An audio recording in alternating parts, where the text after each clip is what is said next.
The first arc was Reina, the second arc was Mion. Now it's Satoko's turn for some sweet, sweet torture. Oh no. Hi everyone, I'm Shaggy, and this episode was great. We got introduced to some new things, and it wasn't bogged down by lengthy explanations of things we already know. It seems like Higurashi Go is now expecting us to remember things from previous arcs. Like with Shion, who just appears this episode without anyone batting an eye. That really threw me for a loop. First of all, the day she appears now is June 12th, but when Keiichi met her in the last arc at Angel Mort, it was June 13th. And Keiichi didn't even believe she was real that time, just Mion pretending to be her own twin. So you can't even say that maybe those events already happened off screen.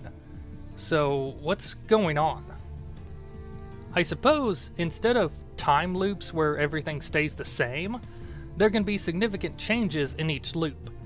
I mean, after all, chaos theory says, that life is chaotic and stuff changes, whatever. I'm no physicist. But let's just assume that circumstances can change quite a lot in each arc. But really, it makes it easier for us. This time, we get to enjoy both Mion and Shion without any worry about who's who, and God willing, without one killing the other. A change I noticed early on was that the dates are now revealed through newspapers stuck in someone's front gate. In the first arc, it was a wall calendar, and in the second, it was a wooden desk calendar, now a newspaper. What does this mean? Beats the hell out of me. It might not be anything significant.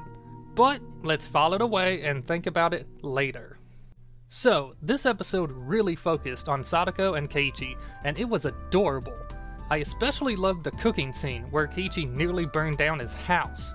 Him yelling, "This is cooking!" before Satoko comes in with a flying kick. Oh, I laughed my ass off.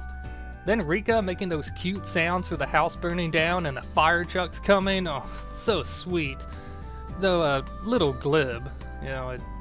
You are talking about his house burning down. The main point of this episode is revealed soon after that scene. Satoko's brother, Satoshi, however you want to say it.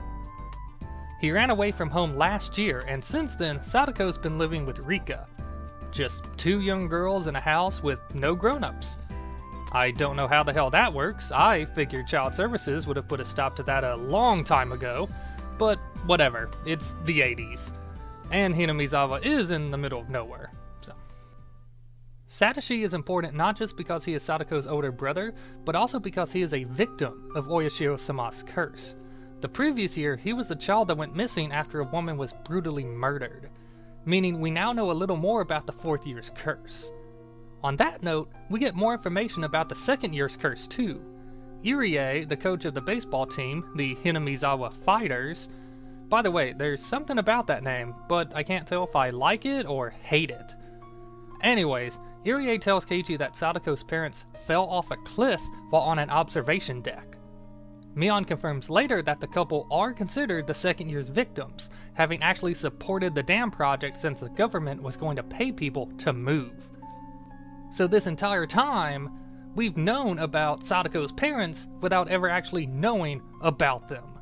It's kind of wild. So, to recap, the first year's victims were the construction manager of the dam project and his murderer, or one of his murderers. The second year's victims were Satoko's parents, supporters of the dam project that would have destroyed Hinamizawa.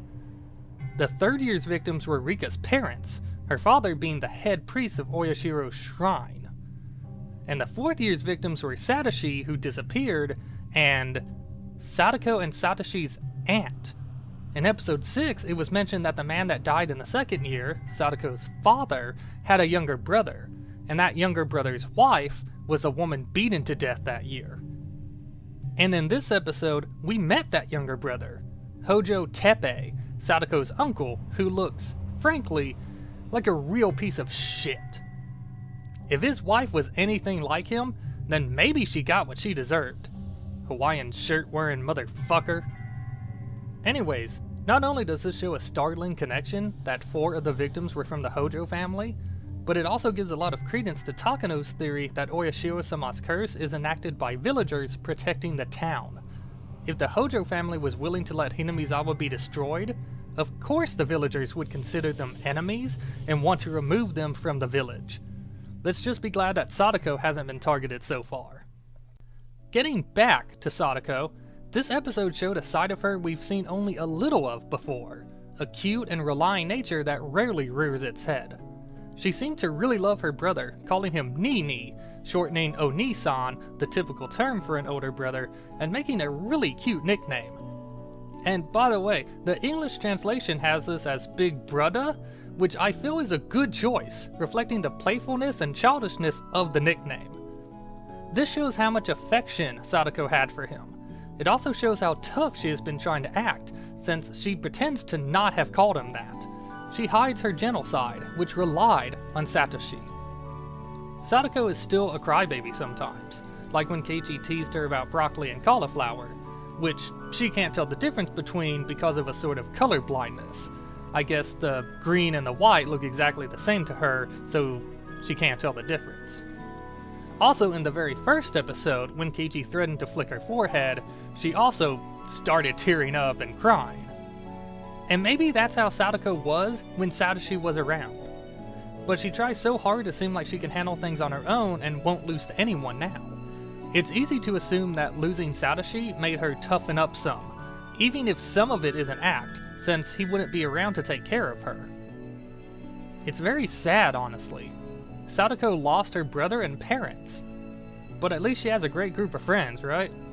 Who hopefully won't start killing each other this time. Maybe, if we're lucky? Keiichi does his part to step up as a big brother figure, and it is amazing to see. He gives her head pats, tells her that she's doing a good job, and spends time with her shopping for groceries. And she, for her part, imparts the wisdom of looking for deals and continues to set traps for him. Because that's who she is, damn it. Satoko, the trap master. Activate that, Yuki Muto. It's great to see how much everyone cares about her. Rika watches after Satoko and compliments Keiichi for doing well with her. A+. Mion tells Keiichi everything about Satoko's situation and explains why those things aren't brought up. Which has the adverse effect of not making Keiichi paranoid as all hell about this peaceful little town with its dark history. Good job. Shion is very affectionate towards her, calling herself Satoko's Nene, just like Nini, but modifying the word for big sister, One-san, which I will say doesn't seem reciprocated by Satoko. And Mion doesn't act like Satoko's older sister. So where does this come from with Shion? Were Nene and Nini acquainted, if you know what I mean? Even Coach Irie shows a lot of concern for Satoko, and clearly cares for her greatly. Though in a bit of a creepy way. Keep your fetishes to yourself, you geezer. Unfortunately, with Teppei's appearance and his worming himself into Satoko's life, it looks like the happy days may be over, once again. And that's episode 1 of the Curse-Deceiving Chapter.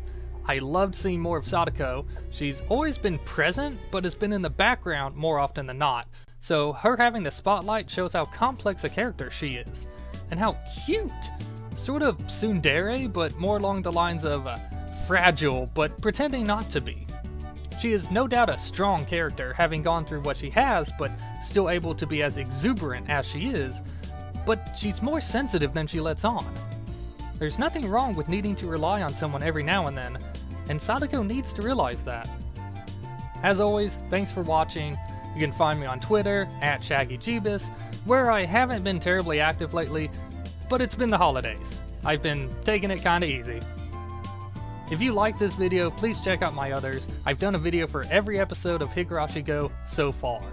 And if you really like the video, please subscribe to show your support and get notified about future videos. I plan to keep on making them for a while still. Before I go, I feel the need to stress something.